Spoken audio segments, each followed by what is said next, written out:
Hello friends, hopefully आप सभी लोग अच्छे होंगे। सो अब यहाँ पे करेंगे कंपोनेंट्स ऑफ अ वेक्टर, ठीक है ना। सो कंपोनेंट्स की अगर मैं बात बोलूं किसी वेक्टर का, मैं एक लाइन में बताता हूं, बाकी चीजें फिर डिटेल में करेंगे। मान लीजिए जैसे एक वेक्टर है, फॉर एग्जांपल आर बार। अगर इस वेक्टर को अगर हम ऐसे लिखते एक्स आई कैप प्लस वाई जे कैप प्लस जेड के कैप फॉर एग्जांपल, तो इस वेक्टर का दो कंपोनेंट्स होते हैं। एक होता है स्केलर कंपोनेंट और दूसरा होता है वेक्टर कंपोनेंट, ठीक है ना, vector component. So scalar component क्या होते हैं, ये देखिए एक्स वाई और जेड। एक्स वाई जेड, इसको हम क्या बोलते हैं, स्केलर कंपोनेंट इस वेक्टर का। और एक्स आई कैप ले लीजिए, वाई जे कैप ले लीजिए, जेड के कैप ले लीजिए, तो इनको हम क्या बोलते हैं, वेक्टर कंपोनेंट इस वेक्टर का, ठीक है ना।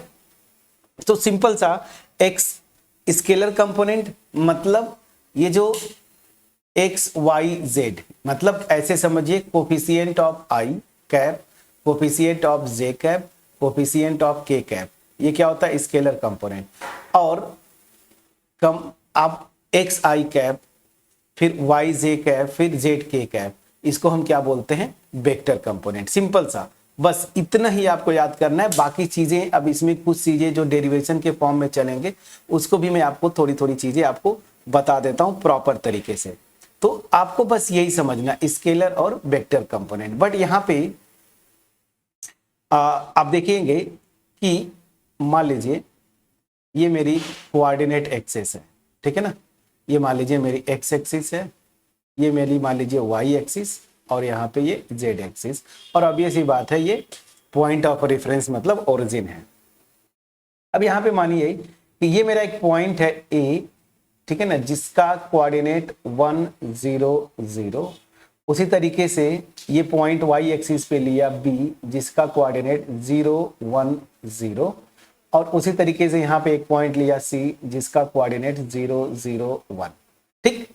अब यहाँ पे मेरा ओरिजिन है, तो यहाँ पे ये वेक्टर्स मैं कंसीडर कर सकता हूं, वेक्टर ओ ए, ठीक है ना, उसी तरीके से वेक्टर ओ बी और वेक्टर ओ सी, ठीक है।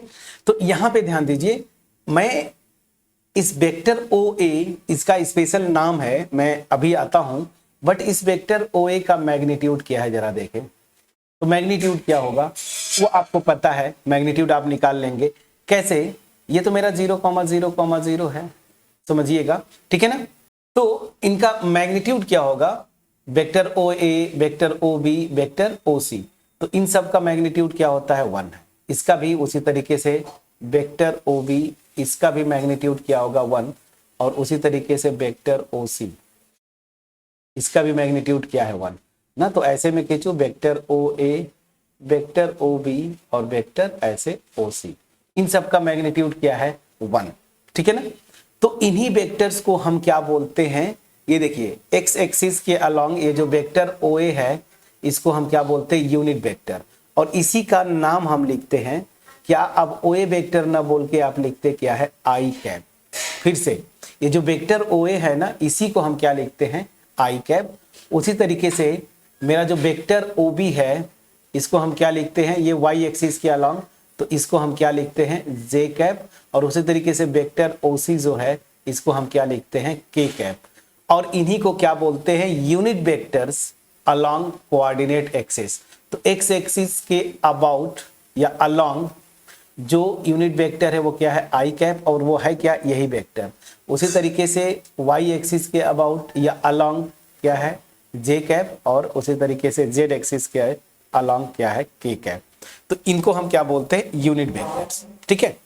तो ये हो गए एक्सिस के अलोंग यूनिट वेक्टर्स। अब आते हैं जो मैं वेक्टर की बात कर रहा था, तो यहां पे नया मैं कोऑर्डिनेट एक्सिस फिर से बनाता हूं।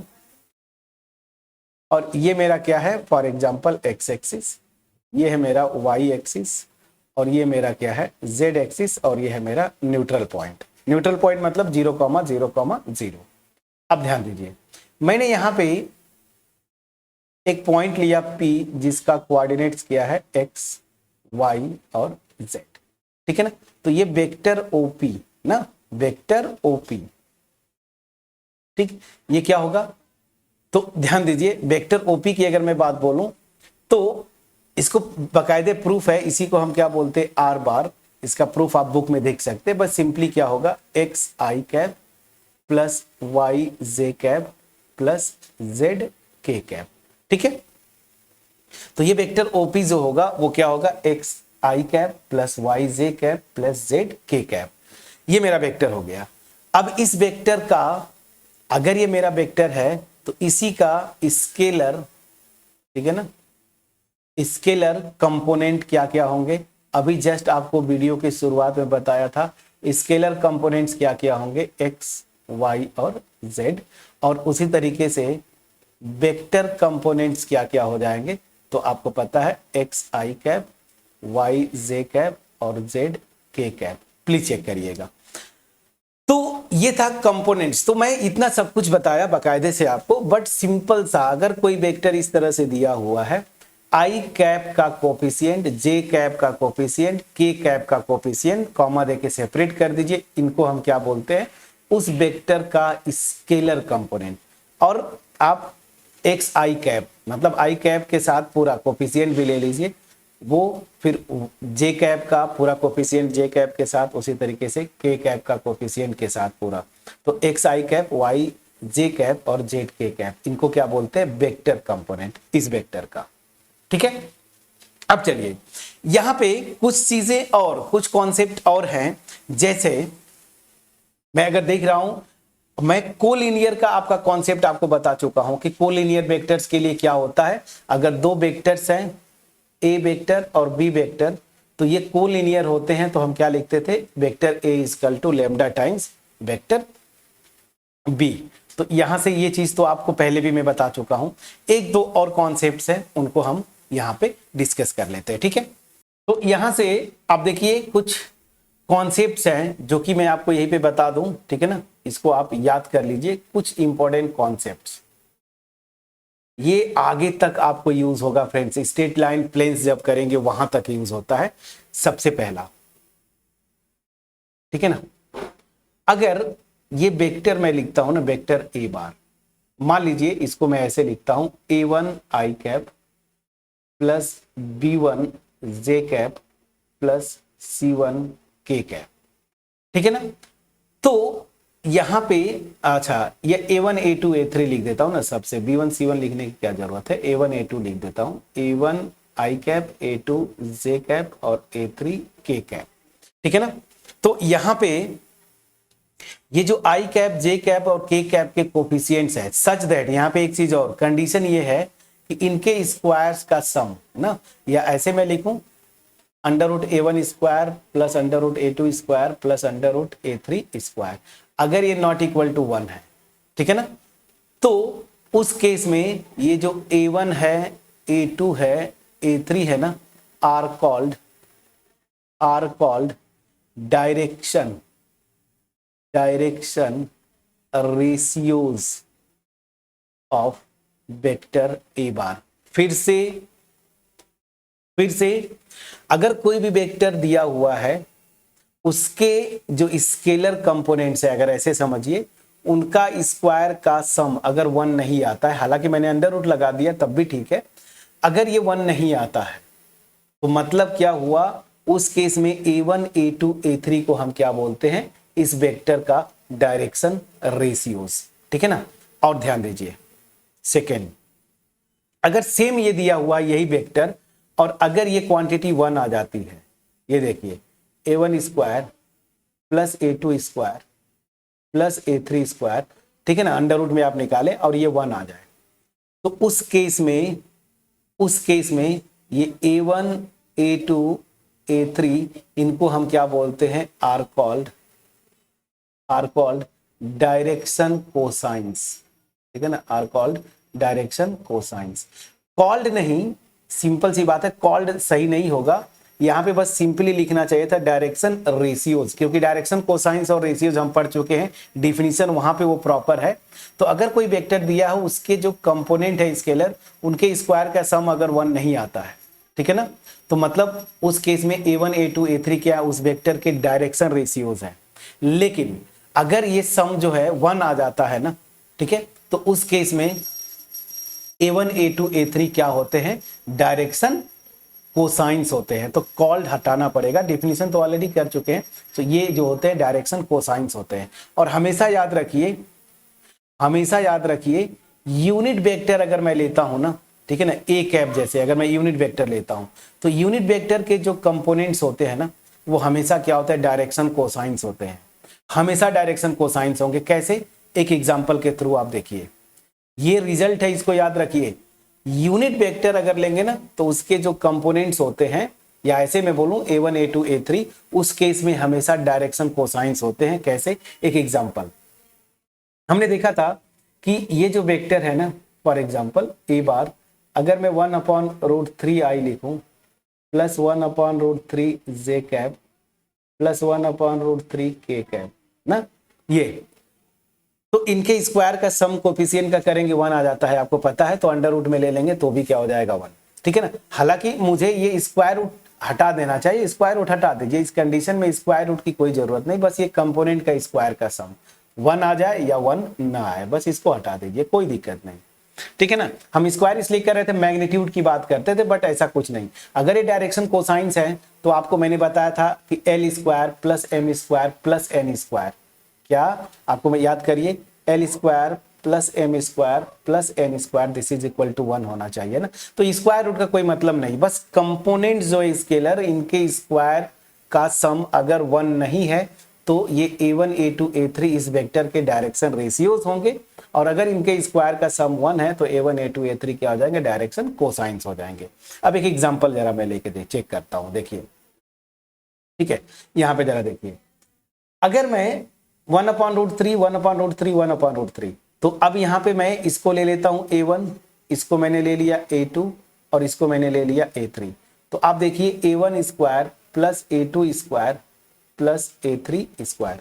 पहली चीज यहां पे जो मैं लिखा था स्क्वायर रूट हटा दिया, स्क्वायर रूट तो मैग्नीट्यूड के लिए लेते हैं, वो हटा दीजिए।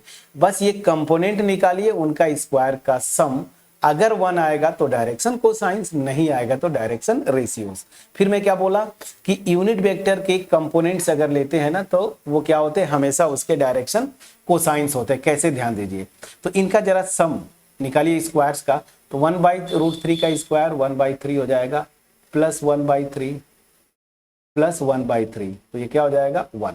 तो देखिए ये इनका स्क्वायर का सम 1 आ गया, मतलब ये जो है इस वेक्टर के क्या है, डायरेक्शन कोसाइंस है। और ये वेक्टर देखिए ये क्या है, यूनिट वेक्टर ही तो है ना, देख लीजिए ये यूनिट वेक्टर है, ठीक है ना।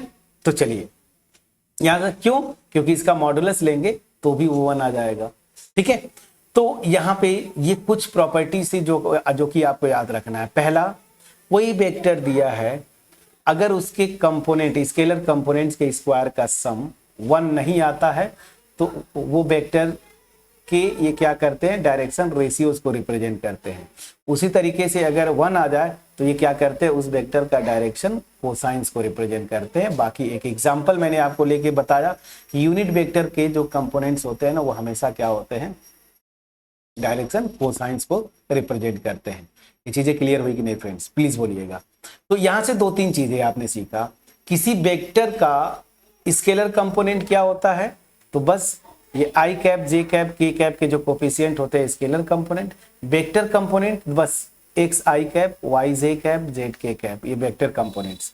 फिर अगर कोई वेक्टर मैं लेता हूं और उसके स्केलर कंपोनेंट्स के स्क्वायर का सम नॉट इक्वल टू 1, तो a1 a2 a3 क्या होते हैं, डायरेक्शन रेशियोज उस वेक्टर का रिप्रेजेंट करते हैं। और अगर 1 हो जाता है तो डायरेक्शन कोसाइंस। मैंने यहां से बताया कि अगर यूनिट वेक्टर दिया है तो उसके कंपोनेंट्स, स्केलर कंपोनेंट्स की अगर मैं बात बोलूं, जैसे 1/√3 1/√3 1/√3, तो ये क्या करते हैं, डायरेक्शन कोसाइंस को रिप्रेजेंट करते हैं। क्लियर हुआ फ्रेंड्स। तो चलिए ये बेसिक कॉन्सेप्ट, इजी कॉन्सेप्ट, बस आपको समझना है, जान गए, न्यूमेरिकल्स में हम इसको यूज करेंगे। अब चलिए यहीं पे फटाफट में आपको अगर जैसे कोई वेक्टर है 2 पॉइंट से पास करता है ना, तो वो वेक्टर होगा क्या, उसको हम सीखने की कोशिश करें, ठीक है। सो यहां पे मैं जो बोलना चाहता हूं इसको समझिए, क्या है वेक्टर वेक्टर ज्वाइनिंग 2 पॉइंट्स। तो कोई भी वेक्टर है अगर 2 पॉइंट को ज्वाइन करता तो वो वेक्टर होगा क्या? तो मान लीजिए यहाँ पे मैं लेता हूँ P, जिसका कोऑर्डिनेट्स क्या है x1, y1 और z1, और एक पॉइंट है Q जिसका कोऑर्डिनेट क्या है x2, y2 और z2। ठीक है ना। अब इसको मिला दीजिए, ये देखिए, ठीक है ना, PQ। तो ये मेरा एक वेक्टर हो जाएगा। ठीक है ना। तो ये वेक्टर होगा क्या? तो इसको प्रूफ के अगर आप बुक में देखें तो प्रूफ के लिए कैसे किया है ये ध्यान दीजिए। ऐसे कोऑर्डिनेट एक्सेस खींचा है, ठीक है ना, ठीक है ना, ऐसे कोऑर्डिनेट एक्सेस खींचा है। ये x एक्सिस, इधर y एक्सिस, इधर z एक्सिस, ये मेरा ओरिजिन है। तो इसको यहाँ से मिलाया तो ये वेक्टर निकल जाएगा OP वेक्टर, मतलब पोजीशन वेक्टर। और उसी तरीके से ये निकाल लिया OQ, तो OQ का पोजीशन वेक्टर निकल जाएगा। ट्रायंगल लॉ लगाएगा, ये ऐसे है, ये ऐसे है, ये ऐसे ना, तो ट्रायंगल लॉ लगाएगा। थोड़ा सा ये मैं इसको और अच्छे से कर दूं, थोड़ा सा आपको लगेगा कि ठीक है ऐसे में मिला दूं तो ज़्यादा अच्छा रहेगा। ये ऐसे अब आपको दिखेगा। चलिए ये पॉइंट Q को मैं यहाँ लिख देता हूँ, ठीक है ना। ये मेरा Q है, क्या है, x2, y2 और z2। ठीक है। तो यहाँ पे ट्रायंगल लॉ लगाइए, OPQ। तो ये देखिए दिस, और यहाँ पे ये इस डायरेक्शन में, ठीक है ना, ऐसे। तो यहाँ से क्या हो रहा है, सीधी सीधी सी बात समझिएगा। अगर ट्रायंगल लॉ लगाएंगे तो OP vector plus PQ vector this is equal to OQ vector आएगा। यहाँ से मुझे PQ वेक्टर चाहिए तो this is equal to OQ vector minus OP vector. ठीक है ना। अब यहाँ से ये रूल आपको पता है, OQ वेक्टर क्या हो जाएगा, x2 i cap plus y2 j cap plus z2 k cap, ये, और इसमें से माइनस OP वेक्टर क्या हो जाएगा, x1 i cap plus y1 j cap plus z1 k cap. अब सब्ट्रैक्ट कर दीजिए तो यहाँ से PQ वेक्टर क्या आ जाता है, ये देखिए। अब देखिए आई कैप के कोफिशिएंट को एक साथ, तो x2 minus x1 I cap plus y2 minus y1 j cap plus z2 minus z1 k cap. ये हो गया आपका PQ वेक्टर। तो यहां से सीधी सी बात है, जो मैं अब आपको कॉन्सेप्ट बताना चाहता हूं उसको आप याद कर लीजिए। 2 पॉइंट्स हैं P और Q, P का कोऑर्डिनेट x1 y1 z1 और Q का कोऑर्डिनेट x2 y2 z2। अब मुझे वेक्टर PQ निकालना है ना, इनिशियल और टर्मिनल समझिए। टर्मिनल का x कोऑर्डिनेट माइनस इनिशियल का x कोऑर्डिनेट, तो x2 माइनस x1 इंटू आई कैप। सिमिलरली इसका y2 minus y1 j cap. उसी तरीके से टर्मिनल का z कंपोनेंट माइनस इनिशियल का z कंपोनेंट k कैप। बस ऐसे याद कर लीजिए, ठीक है ना। तो जैसे फॉर एग्जांपल एक अगर मैं लेके आपको एक्सप्लेन करूं कि अगर एक पॉइंट है P, मान लीजिए ये है 1, 2 और -1, और Q जो है वो है मेरा 2, 3 और फॉर एग्जांपल मान लीजिए इसको भी मैं 1 ले लेता हूं। चलिए, तो मैं बोलता हूं कि एक वेक्टर है जो कि इन दोनों पॉइंट्स P और Q से पास करता है, तो वो वेक्टर क्या होगा, तो PQ वेक्टर। मैंने क्या बोला कि टर्मिनल वाला, टर्मिनल मेरा Q है, इसका x कंपोनेंट माइनस इसका, तो 2 माइनस 1, और यहाँ पे आप लगा देंगे आई कैप। ठीक है, थोड़ा सा मोटी कर लेते हैं पेन को। फिर प्लस इसका टर्मिनल का y और इसका y सब्ट्रैक्ट कर दीजिए और j कैप। फिर प्लस इसका टर्मिनल का z कंपोनेंट और इसका z। अब देखिए ये माइनस करेंगे तो माइनस माइनस प्लस हो जाएगा, तो दिस, और ये हो जाएगा k कैप। तो ये क्या हो जाएगा आपका, simply I cap plus j cap plus 2k cap. ठीक है ना। तो ये वेक्टर PQ आ गया। तो इस तरीके से आप निकाल लेंगे कभी भी क्वेश्चन में आया तो यहां से ये चीज याद रखिए कि 2 पॉइंट से पास या 2 पॉइंट से पास होने वाले या 2 पॉइंट्स को मिलाने वाले वेक्टर, तो बस जो वेक्टर निकालना है PQ, तो टर्मिनल पॉइंट का x कोऑर्डिनेट माइनस इनिशियल का x coordinate multiplied by I cap. उसी तरीके से टर्मिनल का y कोऑर्डिनेट माइनस इनिशियल का y coordinate multiplied by j cap, plus terminal का जेड कंपोनेंट माइनस इनिशियल का जेड कंपोनेंट मल्टीप्लाइड बाई के cap, उसका मैंने एक एग्जांपल भी आपको लेके बताया। ठीक है, तो अब टूल्स धीरे धीरे आपके पास पहुंच गए होंगे। इस वीडियो में जो कुछ भी कंपोनेंट मैंने बताया उसके साथ साथ जो है आपका वेक्टर ज्वाइनिंग 2 पॉइंट्स भी बताया मैंने। ठीक है, ठीक है, कहां पे थे फ्रेंड्स? ठीक है, तो यहां पे हमने डिटेल में जाके देखा। होपफुली मेरा एफर्ट आपके पास पहुंच पाया होगा। अगर वीडियो अच्छी लगी है कमेंट सेक्शन में कमेंट के थ्रू जरूर अप्रिशिएट करिए। कहीं पे कोई डाउट होगा आप उसको कमेंट सेक्शन में जरूर लिखिएगा। वीडियो अच्छी लगी हो फ्रेंड्स के साथ शेयर करें। चैनल पे नए हैं चैनल को जरूर सब्सक्राइब करिएगा। थोड़ी सी इजी कॉन्सेप्ट्स है फ्रेंड्स ये, तो इसलिए हम स्मूथली करते चल रहे हैं। एक्सरसाइज के जितने क्वेश्चंस करेंगे प्रैक्टिस करते जाएंगे आपका कॉन्सेप्ट उतना अच्छा होता जाएगा। मैंने पूरी कोशिश की है कि बाकायदे प्रूफ वाइज भी मैं आपको बताते चलूं, तो होपफुली ये एफर्ट आपके पास पहुंच पाया होगा। सो मिलते हैं नेक्स्ट वीडियो में, तब तक अपना ख्याल रखें, पढ़ाई करते रहें। Thank you so much friends.